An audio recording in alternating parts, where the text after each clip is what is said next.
গেল শেষ। কাতলা মাছগুলো এখন সব ভাজা হয়ে গেছে। আজকে কাতলা মাছের দই কাতলা করব, ঠিক আছে।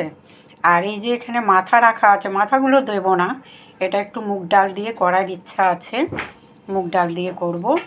এখানে দেখুন গোটা গরম মশলা রাখা আছে, দারচিনি, লবঙ্গ, ধনে গুঁড়ো, হলুদ গুঁড়ো, শুকনো লঙ্কা একটা, জিরে গুঁড়ো আর এই তেজপাতা, এগুলো দেওয়া হবে এখন সব কড়াইয়ে একটা একটা করে।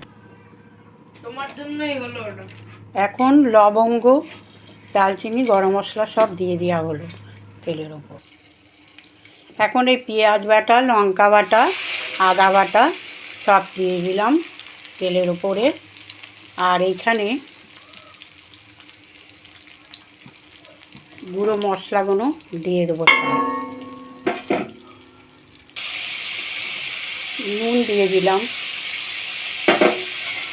দিয়ে মশলাটা ভালো করে কষিয়ে নেব। আর লাস্টে দইটা দিয়ে দেবো। এখন মশলা ভাজা হয়ে গেছে, দেখুন কড়াই থেকে পুরো মশলাটা তেল ছেড়ে দিয়েছে। এখন এই জল দিয়ে দেবো।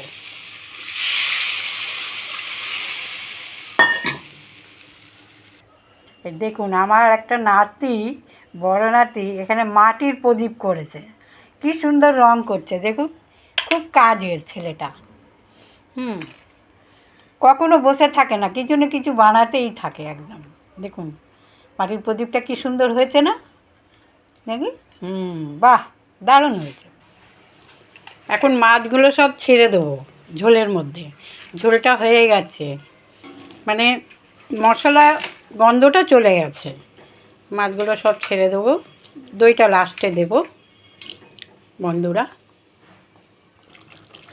এখন আমার মাছটা এখানে রান্না হয়ে গেছে কমপ্লিট। এই নামাবার সময় একটু দই দিয়ে দেবো এবার।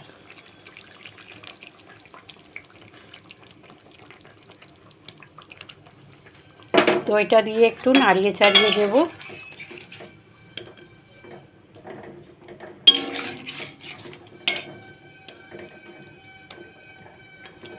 নাড়িয়ে দিয়ে একটু ফুটিয়ে নেওয়া হবে,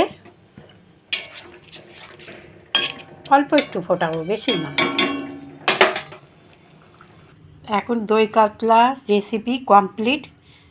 এবার বন্ধুরা যদি ভালো লাগে তাহলে একটু লাইক করে দেবেন, সাবস্ক্রাইব করে দেবেন।